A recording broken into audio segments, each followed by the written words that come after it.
Di ba magsa-summer na, tapos mainit? So ngayon, kailangan mo ngayon ng aircon. Ngayon, wala ka ngayon pambili ng brand nyo, kaya naghahanap ka ngayon ng second hand. So dito na papasok ngayon yung mga nagbibinta ng online second hand na aircon. Mayroon sa marketplace, mayroon sa online, mayroon sa group. So ngayon, pag ikaw ang bumili, malas ka pag natapat sa'yo yung may problema na unit.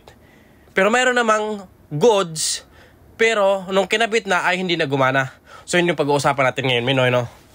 Ngayon, halimbawa, ikaw ay bumili sa online, sa marketplace, ganyan. Siyempre, yung mga nagbibinta dyan, karamihan yung mga umuwi ng probinsya, nag-upgrade, binibinta nila yan ng second hand na, di ba? Sa marketplace, maraming ganyan eh. Pero customer din yung nagbinta. Hindi siya technician, hindi ano. Yun yung una pag-uusapan natin. So, sa customer, siyempre, second hand, gumagana yan. Ngayon, siyempre, bibinta nila, nag-upgrade, kaya uwi ng probinsya, ganun, di ba? Ngayon, pag nabili mo na yung unit, pag once na kinabit mo na yan, tapos, okay, lahat ng kabit, walang problema sa install, walang problema sa wiring, okay. Ngayon, natapat ngayon sa installer na doon nagkaroon ng problema nung papaanda rin na. So, babayaran mo ba yung nag-install? Siyempre, babayaran mo yon kasi hindi na po nila kasalanan yon. Natapat talaga sa kanila na yun yung oras na yon na masisira yung unit. O sabihin natin gumagana yan bago yan binaklas, bago tinanggal o bago bininta, gumagana yan. Ngayon, ang tanong, matagal ba yan naka-stack sa kanya yung unit? Kasi minsan doon nagkakaroon ng problema pag mga nagkaroon ng corrosion, corroded, di ba? Yun yung mga disadvantage o mga problema sa mga ganon, di ba? So ngayon naman, ang isa sa mga nagbibinta ay yung mga nagtitinda online, mga second hand, yung mga technician din. Yung halimbawa, may mga binibigay ng customer tapos binibinta, di ba? Ganon, di ba? Yan yung mga diskarte ng mga technician. Hihingiin sa customer o ibibigay tapos ibibinta na second hand. Pero all goods yan, gumagana.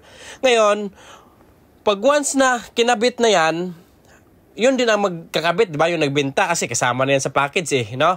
Ngayon, pag kinabit na nila yan, tapos gumana, di swerte, di ba? Pero pag natapat ka naman na nagkaroon ng problema, halimbawa may mga error kasi hindi nga po natin hawak yung buhay ng aircon eh. Pero hindi naman lahat ganito, di ba? May problema, lahat naman all goods, yung talaga nagkataon lang. So once na nagkaroon ng problema yan, syempre may warranty yung nagbinta, di ba? Swerte ka kasi technician yung nagbinta eh, hahanapan niya ng paraan yan. Halimbawa, mga sensor, mga ganyan, marami ngayon yung mga naitabihan, mga parts out. Yun yung kaibahan sa nagbinta online ng technician or yung customer na second hand. Kasi pagdating doon sa customer, ay sabihin lang yan sa'yo, customer ang nagbinta ha, ay sir, sira po yung binili nyo, sabihin lang sa'yo yan, gumagana yan bago binaklas, o yun lang. So ang gagawin mo, umorder ka na lang parts kung ano man yung sira nung kanabit, pero bayaran mo yung nag-install, di ba? Ngayon, pag dito ka sa kabila naman, sa technician yung nagbinta, so walang problema, bibigyan ka ng warranty niyan.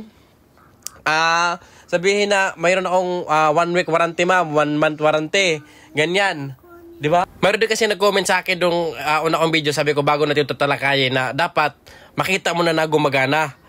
I-testing mo na bago bilhin. O normal lang yan. Na-testing nga, nakita mo, gumagana, umiikot, pati yung ulo mo umiikot, lahat lumalamig.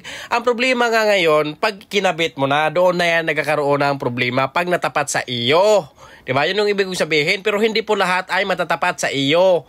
Talagang nagkataon lang yon na matatapat sa iyo pag ikaw ay minalas. So yan yung ibig kong sabihin na nasira. So ngayon, wag mong sisihin yung nag-install. Kaya nga may binibigay sa yung warranty yung nagtinda. Maliban na lang sa mga marketplace na wala namang kundi binta kasi ang pagkakaalam nila, all goods talaga yan bago binaklas. Di ba? So, ang may habol ka lang pag ang nagbinta sa iyo ay yung mga technician or talagang may pwesto din na nagtitinda ng aircon ng mga second hand ganyan. Bibigyan ka ng warranty niyan. Kaya nga nagbibigay sila ng warranty eh. No? Kung walang binigay na warranty tapos pag on mo, pag ganyan, tapos hindi gumana, tapos nagkaroon ng error, sasabihin sa'yo, kuya, ba't hindi gumana? Ba't ako magbabayad ng install? Hindi naman gumana. Di ba? Kupal ka. Magbayad ka.